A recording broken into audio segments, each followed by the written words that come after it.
Hey everybody, Tom from PC Gamer here at TennoCon with Steve from Digital Extremes. How you doing?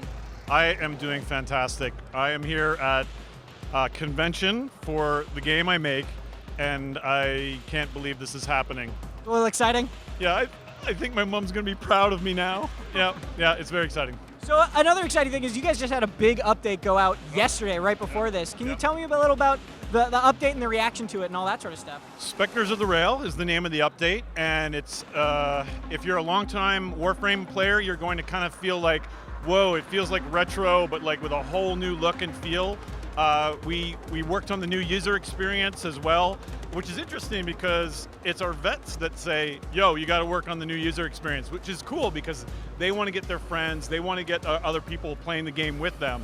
So we've done a lot of work on that and introduced these kind of ideas of traveling throughout the kind of rivers of the solar system and fighting these kind of ghosts that guard the kind of gates that lead to the next planet.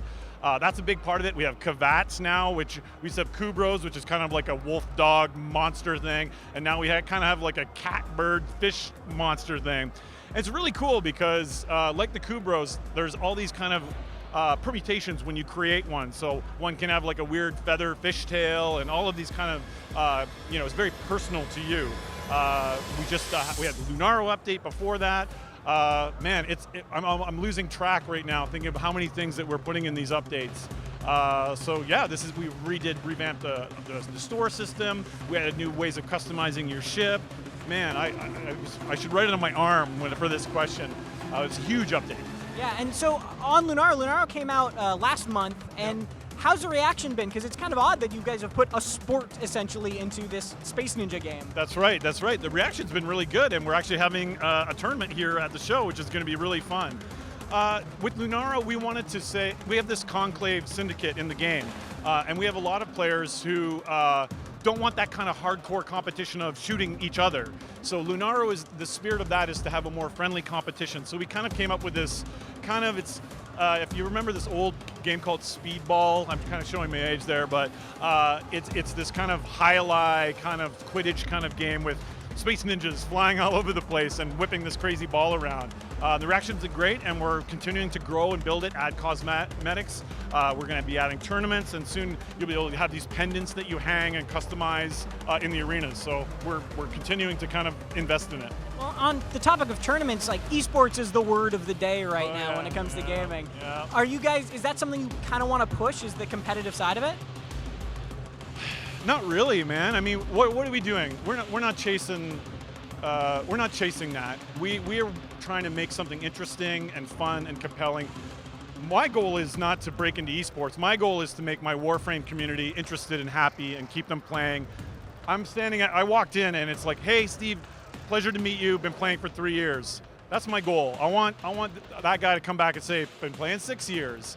I have met another player who said, the second Dream Quest, that brought me back into Warframe. I kind of lost interest, or I kind of felt burned out. I came back and now I just love the game again and I'm totally invested.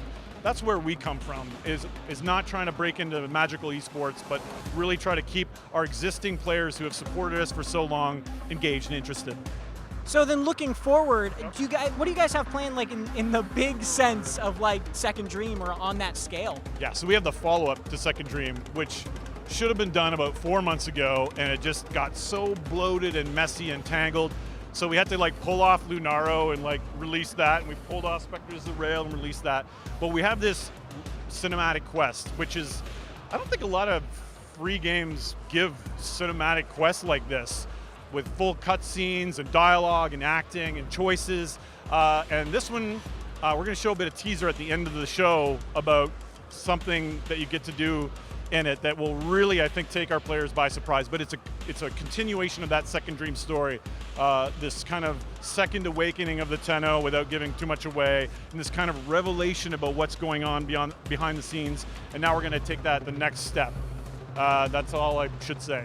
Okay. Yes, that's all I should say. But they're going to love it. It's going to have a custom score by Keith Power, who's our composer, who actually came to the show and is doing a talk here. The Second Dream music was like almost people's favorite part about it. So we're getting him to do, again, a custom score for it. Yeah, it's going to be good, Tom.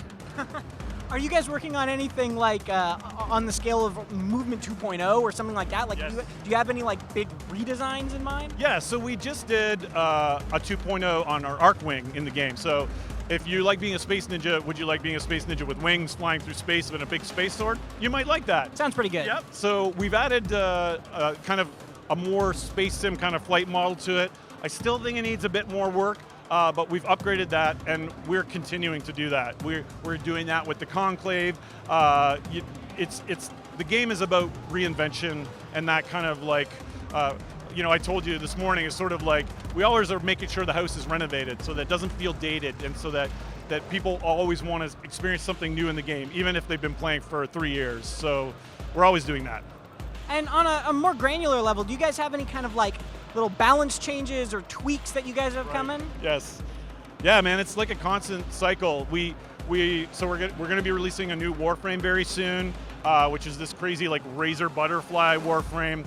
And what we usually do when we release a new Warframe is we take a few old ones. Maybe they're 2 years old, maybe they're 3 years old, and we say, what can we do to kind of upgrade this? So one thing we've been doing to all the Warframes is giving them passive abilities. This is something our community really wanted. We listen, and it goes. So we're always kind of going back. We push forward and then come back, and I've been getting nerf and buff requests from players. They're like, hey, sign this, and I'm like, oh, Buff the Kraken is written there. They're trolling me, being very subtle. So we're always doing that sort of thing. The game's alive, and we do that.